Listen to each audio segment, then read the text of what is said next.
हाय, मेरा नाम श्वेता है। मैं वी आर लिविंग की फाउंडर हूँ। मैं एक डिज़ाइनर हूँ जिसके पास फर्नीचर इंडस्ट्री का 16 इयर्स का एक्सपीरियंस है। इतने सालों में मैंने ये रियलाइज़ किया कि जब भी हम फर्नीचर रेंडर्स की बात करते हैं या फिर टेक्निकल ड्राइंग्स की बात करते हैं, तो हमारे पास बहुत लिमिटेड प्लेटफ़ॉर्म्स होते हैं और जो होते हैं वो काफ़ी एक्सपेंसिव होते हैं। चाहे आप एक डिज़ाइनर हो, कारपेंटर हो, स्टूडेंट हो या आर्किटेक्ट हो या मैन्युफैक्चरर हो, हम सब जानते हैं कि सही टूल तक पहुंचना कितना मुश्किल और कितना एक्सपेंसिव होता है। इसीलिए वी आर लिविंग के थ्रू मैं आप सभी के साथ अपना नॉलेज और प्रैक्टिकल सॉल्यूशन शेयर करना चाहती हूँ, जहां हम कॉन्सेप्ट को डिकोड करेंगे, डिज़ाइन थिंकिंग को समझेंगे और एक सॉल्यूशन ओरिएंटेड अप्रोच के साथ आगे बढ़ेंगे। क्या आपका किचन काउंटर आपको बैक पेन दे रहा है या रोटी बेलते वक्त आपके कंधों में दर्द होता है?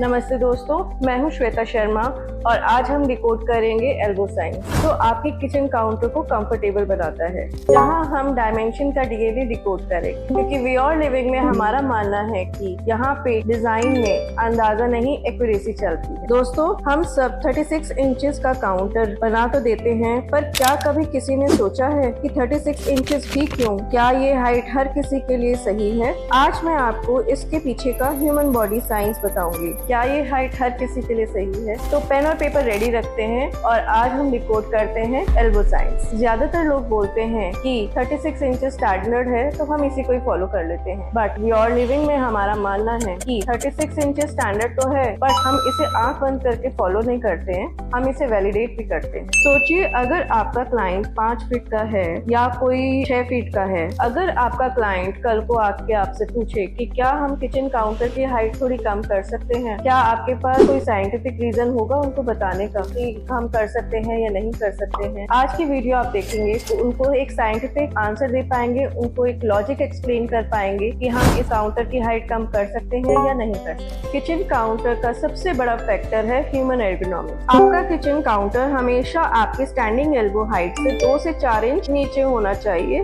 एवरेज इंडियन वुमेन की हाइट 5 फुट 3 इंच होती है, तो उसकी एल्बो हाइट अप्रोक्सीमेटली 39 इंचेस होती है। तो अगर हम इसका कैलकुलेशन करें, 39 inches minus 3 inches is equal to 36 inches. अगर किचन काउंटर की हाइट 36 इंचेस से ज्यादा होती है तो आपको हाथ उठा के थोड़ा काम करना पड़ेगा, जिससे कि शोल्डर्स में पेन हो सकता है। अगर किचन काउंटर की हाइट 36 इंचेस से नीचे होती है तो आपको पीठ झुका के काम करना पड़ेगा, जिससे कि बैक पेन भी हो सकती है। तो इसीलिए 36 इंचेस हमारा एक यूनिवर्सल एवरेज नंबर है, लेकिन ये भी याद रखिए कि ये कोई फिक्स नहीं है। क्या हर काम के लिए 36 इंचेस जरूरी है? नहीं, बिल्कुल भी नहीं, क्योंकि डिजाइनर को जोन के हिसाब से हाइट एडजस्ट करना होता है। क्या किचन काउंटर की हाइट हमेशा 36 इंचेस होनी चाहिए? बिल्कुल भी नहीं। एक प्रोफेशनल डिजाइनर जब भी काम करता है वो जोन के हिसाब से काम करता है, उसके हिसाब से ही वो हाइट एडजस्ट करता है। फर्स्ट है आपका चॉपिंग जोन। यहाँ 36 इंचेस परफेक्ट है क्योंकि हमें एल्बो रूम चाहिए। सेकंड, नीडिंग जोन, यानी कि आटा गूंदना। इसमें प्रेशर ऊपर से लगता है, इसीलिए काउंटर अगर 33 से 34 इंचेस हो तो बॉडी वेट का सही इस्तेमाल होता है। थर्ड है आपका कुकिंग जोन, यानी कि हॉब का जोन। जब हम स्टोव रखते हैं तो बर्तन का रिम या एज स्टोव की हाइट की वजह से ऊपर आ जाता है, इसीलिए एडवांस किचन में कुकिंग जोन को अक्सर 1 से 2 इंच ड्रॉप किया जाता है। एक स्मार्ट किचन वही है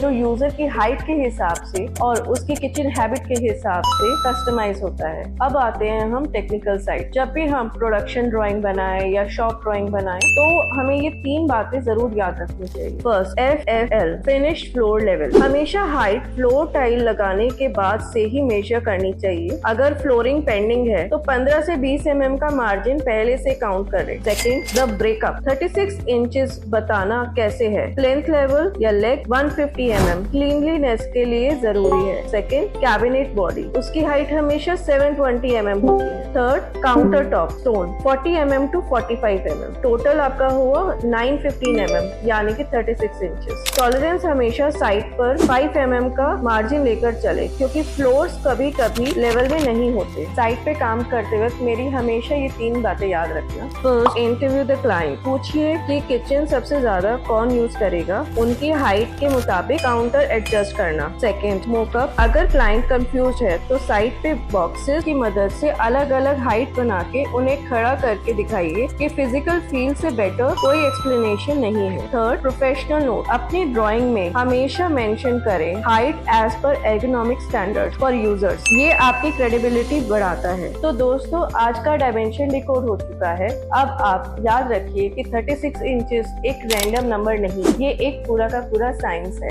तो दोस्तों, आज का डायमेंशन डिकोड हो चुका है। अब आप प्रैक्टिकली प्रोफेशनली कह सकते हैं कि 36 इंचेस एक रैंडम नंबर नहीं है, ये एक पूरा साइंस है। अगर आपको ये प्रोफेशनल अप्रोच पसंद आई है सो इस वीडियो को लाइक करिए, सब्सक्राइब करिए और अपने सभी फ्रेंड्स और आर्किटेक्ट्स के साथ शेयर करिए। और अगर आप एक डिज़ाइनर हैं, कारपेंटर हैं या स्टूडेंट हैं तो और आपको एक प्रोफेशनल प्रोडक्शन ड्राइंग चाहिए फर्नीचर्स की या लूज फर्नीचर्स की या वार्डरोब्स की या किचन की, तो आप नीचे दिए गए डिस्क्रिप्शन बॉक्स में लिंक है, उसे आप क्लिक कर सकते हैं and you can purchase the drawings through online platform. और हाँ, अगली बार मिलेंगे हम एक नई डायमेंशन के साथ। तब तक के लिए keep designing with accuracy not with अंदाजा। तो जय हिंद, मैं हूँ श्वेता शर्मा।